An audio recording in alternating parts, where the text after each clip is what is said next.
नमस्कार. मी किरण ठाकूर, ज्योतिष्य आणि वास्तुतज्ञ. 29 तारखेला म्हणजे सोमवारी वटपौर्णिमा आहे. आता वटपौर्णिमा आपल्या सगळ्यांनाच माहिती आहे की आपण वडाच्या झाडाची पूजा करून आपल्या सौभाग्यासाठी म्हणजे आपल्या घरामध्ये सौभाग्य टिकावं, आपल्या नवऱ्याचं आयुष्य वाढावं यासाठी आपण वटपौर्णिमा साजरी करतो. मग सावित्री मातेनी जेव्हा वटपौर्णिमा केली तर ती सती चढली होती, है ना? पण याचबरोबर तिने कोणता मंत्र जप केला होता आणि कोणत्या ईश्वराला आवाहन दिलं होतं याविषयी मी बोलणार आहे. बघा, सौभाग्यासाठी आपण भरपूर काही करतो, उपास तापास, आणि बरोबर यावेळेस सोमवार आलेला आहे.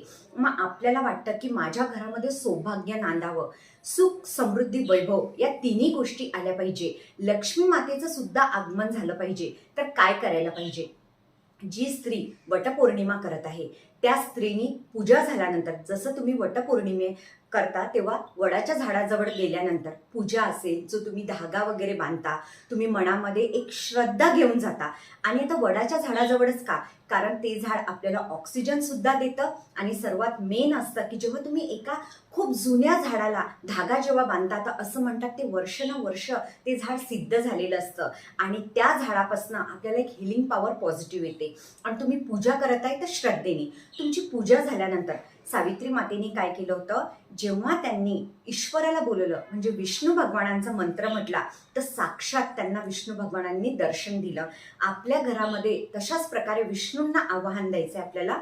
वटपौर्णिमेच्या दिवशी तुमची पूजा झाल्यानंतर त्या झाडाखाली बसायचं आणि तुमच्याकडे तुळशीची माळ असेल ती माळ सोबत घेऊन जायची. सुंदर सौभाग्यवती म्हणजे आपण खूप सुंदर शृंगार केलेला आणि एकदम शांततेत होत असेल तर हिरव्या कलरची साडी घाला. झाडाखाली बसायचं. ओम नमो भगवते वासुदेवाय नमः या मंत्राची चॅन्टिंग करायची आहे आणि प्रार्थना करायची आहे. बघा, तुम्हाला काही दिवसात रिझल्ट मिळतील. तुमच्या घरामध्ये बिमारी असतील त्या सुद्धा दूर पडतील. सावित्री मातेनी महामृत्युंजय मंत्राचा सुद्धा जप केला होता आणि असं म्हणतात की तो जो खराब काळ आहे तो काळ त्यांनी कट केला होता. म्हणून भावना आणि श्रद्धा मोठी गोष्ट आहे.